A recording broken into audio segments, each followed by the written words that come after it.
자, 1편에서는 느린 학습자, 특히 경계선 지능 학생을 지원하는 가장 이상적인 방법을 3가지로 말씀을 드렸어요. 자, 이번 2편에서는 집에서 어떻게 자녀들을 양육하시면서 지도를 하면 좋을지에 대해서 말씀드리도록 하겠습니다.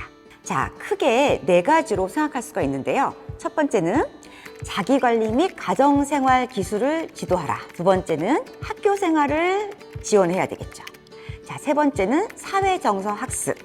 또 네 번째, 마지막으로 자녀의 선호도와 흥미, 그리고 강점 파악에 대해서 말씀드리도록 하겠습니다. 자, 첫 번째. 자, 집에서는 매일매일 일상생활이 이루어집니다. 예를 들면 매일매일 침대를 정리해야 되고, 또 빨래를 해야 되고, 또 빨래를 개야 되고, 설거지를 해야 되고, 그릇 정리를 해야 되고, 분리수거를 해야 되고, 이런 일들이 매일매일 일어나잖아요. 이렇게 집안일에서의 역할을 주셔야 합니다.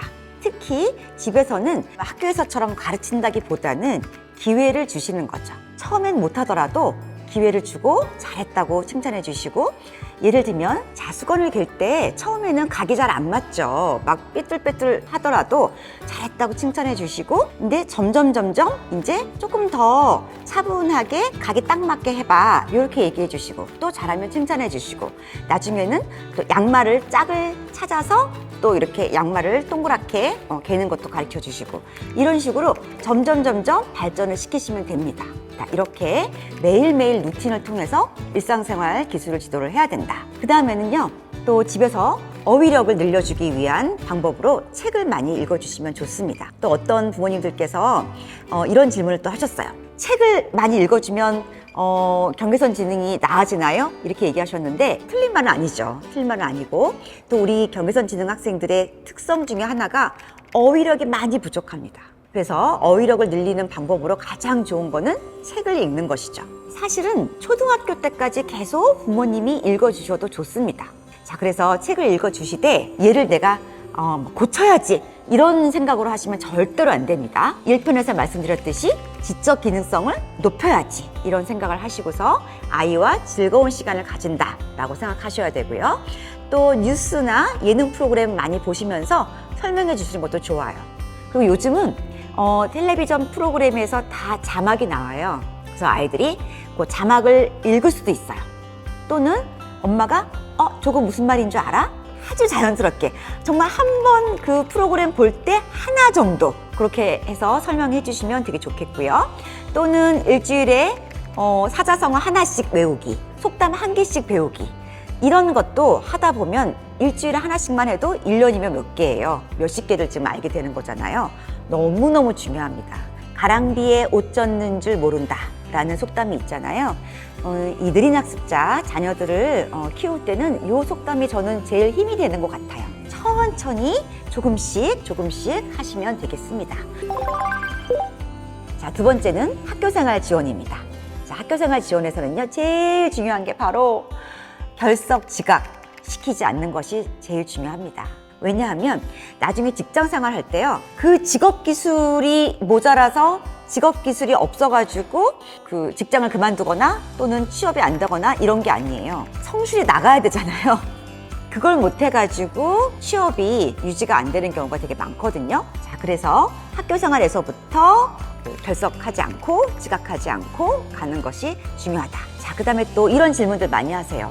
학원을 보내야 되나요? 말아야 되나요? 학원 안 보내고 요즘 키우기 너무 어렵습니다. 자, 저는 이걸 추천드려요. 레벨 테스트 안 보는 학원, 집 아주 가까이에 있는, 그래서 개별 진도 나가는 소형 보습 학원, 원장님께서 잘 이해해 주시는 학원, 그런 학원에 보내세요.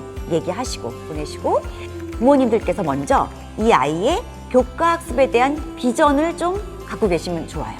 무슨 말이냐면, 자, 우리 느린 학습자 경계선 지능 우리 아이들은요, 느리지만 분명히 진전이 있습니다. 포기하지 않고 반드시 교과학습에 대한 거 가르치셔야 돼요. 얘 지금 인지 능력 너무 떨어지고 소용없는 것 같아. 그러지 마시고 초등 시기까지는 끝까지 가르치셔야 돼요. 중학교 때 마찬가지예요. 자, 분수, 나눗셈, 소인수, 분해 이런 거 너무 어렵잖아요. 근데 우리 아이들이요, 되게 어려워서 못할 것 같은데 반복해서 하면 합니다. 다만 중간에 또 안 하잖아요. 그럼 또 금방 잊어버려요. 그래서 포기하지 않고 반드시 가르치셔야 되고요.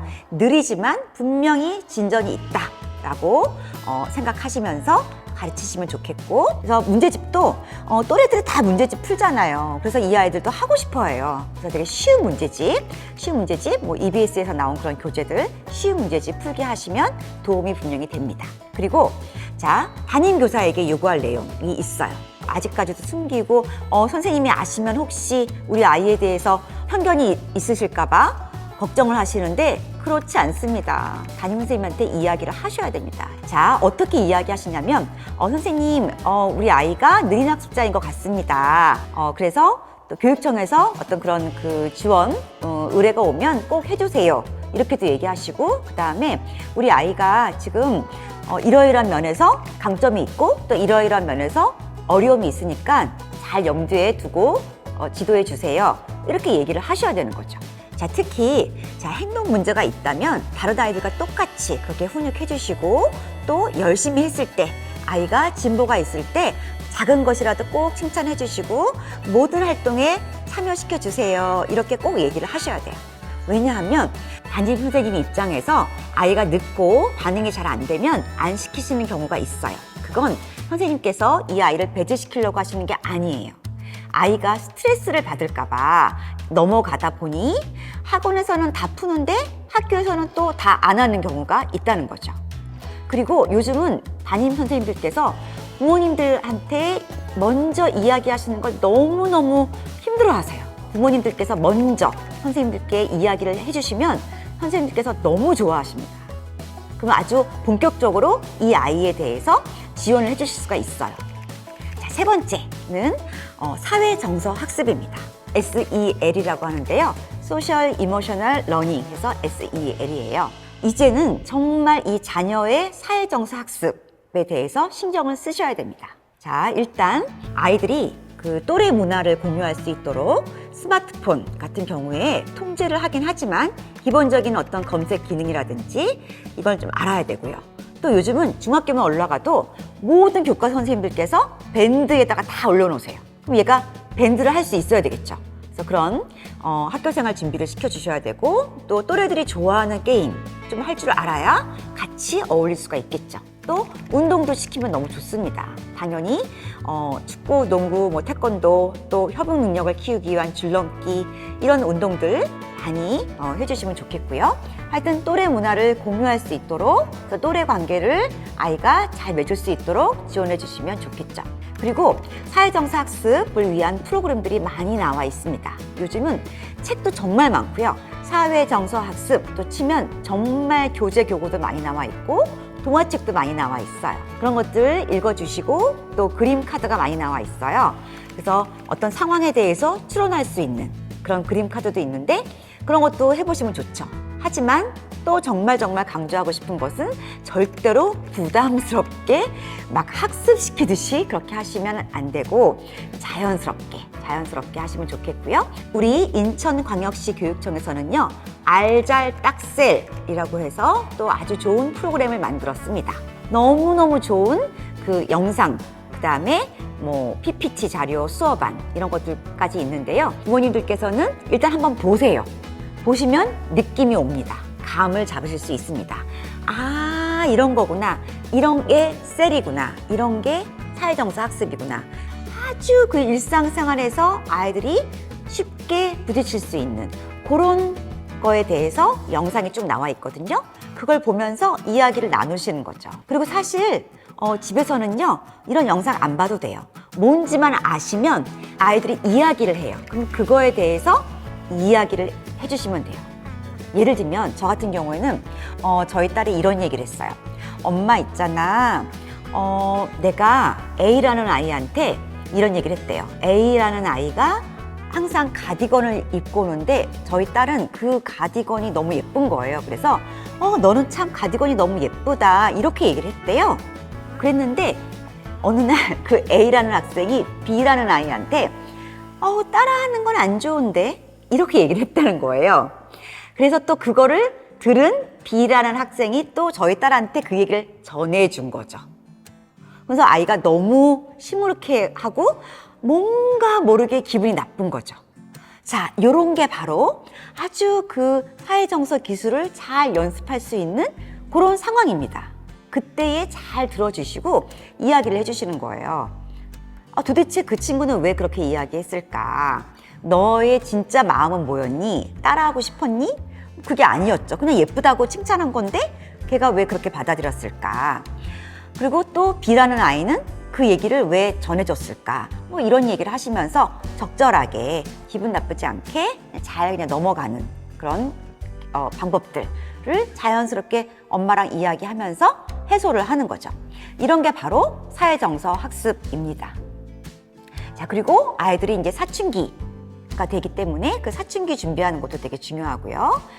이 느린 학습자, 특히 경계선 지능 학생들의 특성 중에 하나는 또래들과 친해지고 싶은 욕구가 아주 큽니다.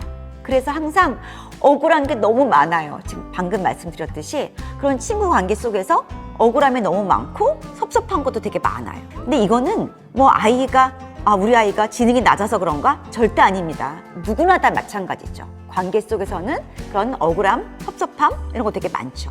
근데 그런 것들을 부모가 중심을 좀 잡고 너무 속상해하시지 마시고 그냥 충분히 다 어떤 관계에서도 일어날 수 있다 이렇게 딱 생각을 하시고 건강한 관계 형성을 할 수 있도록 준비를 시키셔야 되는 거죠. 예를 들면 막 부모가 나서서 막 친구 관계를 억지로 만들어줄 수 있는 것도 아니고 결국은 우리 아이들이 스스로 할 수밖에 없잖아요. 부모님 먼저 중심을 잡고 이런 게 사회정서 역량이구나 이런 걸 먼저 아신 다음에 적절한 어떤 대처 방법 그런 것들을 살며시 이렇게 코칭을 해주시면 가장 좋겠습니다.